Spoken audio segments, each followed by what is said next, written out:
My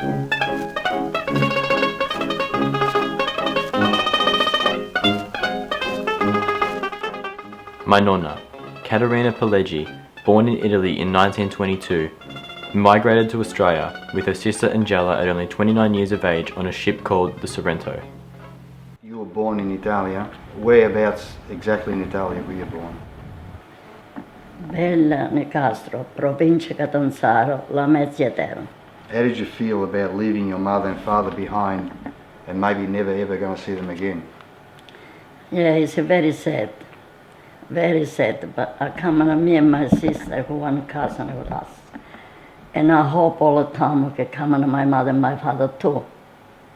But I feel very sad because so many years not see them. How long did it take you to get to Australia from Italy on the ship? I come with the Sorrento. And it take 28 days. For me, look like 28 months. Upon arrival in Australia, Caterina was met by her older sister Angela, who was already married and living in Melbourne. Even though Caterina spoke very little English, she was put to work where they found her a job at a stocking factory in Toorak. It was approximately 12 months later that Caterina was introduced to my grandfather Osman Kamber, who then married on the 13th of September 1952 before moving to Shepparton shortly after. Her first son, my dad Kenny, was born on the 28th of May 1953. 19 months later, on the 19th of December 1954, she had her first daughter, my auntie Sandra. So how did you feel about moving to Shepparton? After 1.5 years coming to Australia, I'm married. I married one Albanian man. And he got the orgy. And me tell him, you coming to Melbourne, I like you.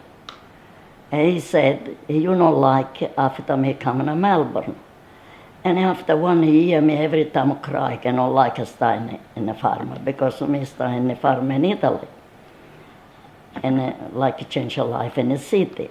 But after coming to first child, after coming, the sorrow for me, and me not think anymore. After making the second one, I make 4 children. And after me not going anymore, I like Shepparton. Because you didn't speak very well English, you didn't know very well English when you came to Australia. How did you communicate? How did you speak to other people? How did you make friends? Oh, it's very hard for start. Very hard for start. But because of me working in a stock factory, after when me started working, me don't understand the one words. And me don't know, they talk and laugh, and me don't know what to do. And after one words every day, by the time me married, after my husband possible understand what I say. Caterina and her husband then bought an orchard on Verney Road in Shepparton, with a brand new 3-bedroom house. It was then that she began to feel contempt with her life and the way it was heading. It was in that same year that Caterina and her husband had decided to move her mother and father to Australia. On arrival, they stayed at her sister Antonia's house in West Brunswick. Within 4 weeks, Caterina's father passed away. Her mother, who was not even sick, could not stand the thought of living without her husband and passed away a few days later. On the 7th of February 1956, her third child Frank was born, followed by her fourth and last child Jeanette on the 10th of July 1960. 6 years, you didn't see your mother and father. Then they came to Australia to see their kids. How did you live after that, when they both died very, very quickly? My father come and I'm very happy. He come and very good in the boat. Got somebody to look after them. Tell them, no, got one day sick.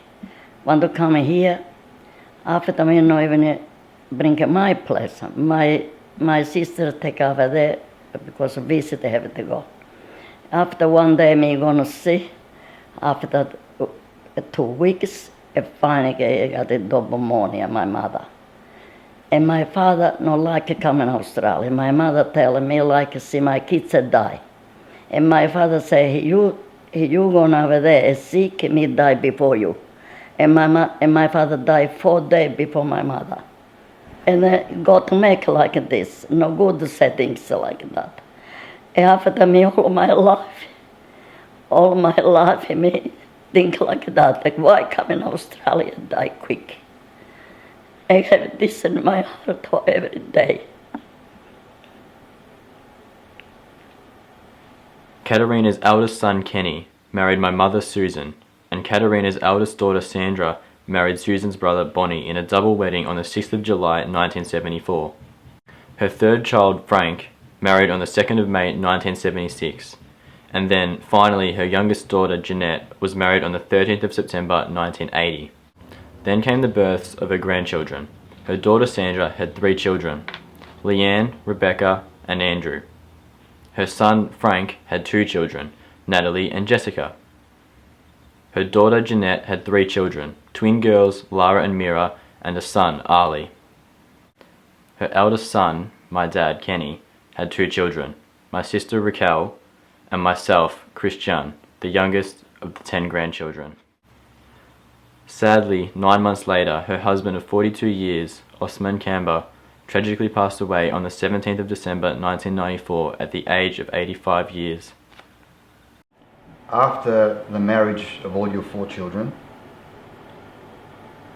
and when your 10 grandchildren after the birth, the 10 grandchildren were born, and now you've got 2 great grandchildren, do you think your life now is complete?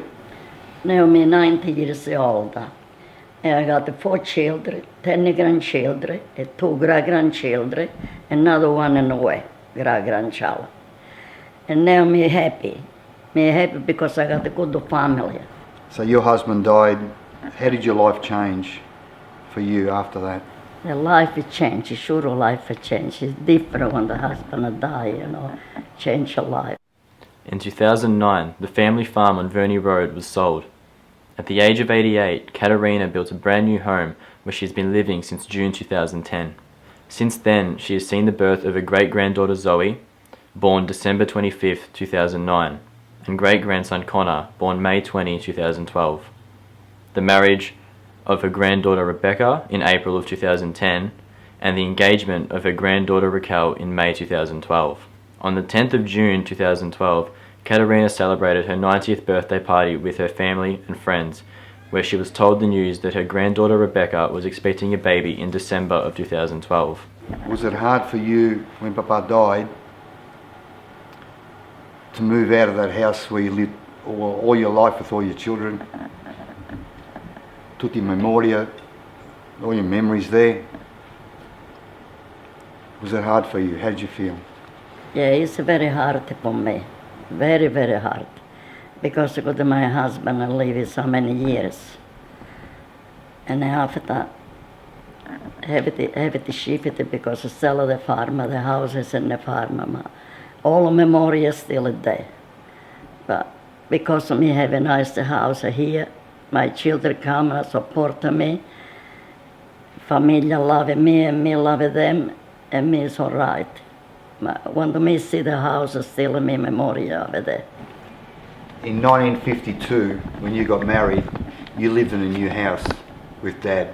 It was a new house on the farm. But that house didn't have all the comforts, it wasn't comfortable like this house.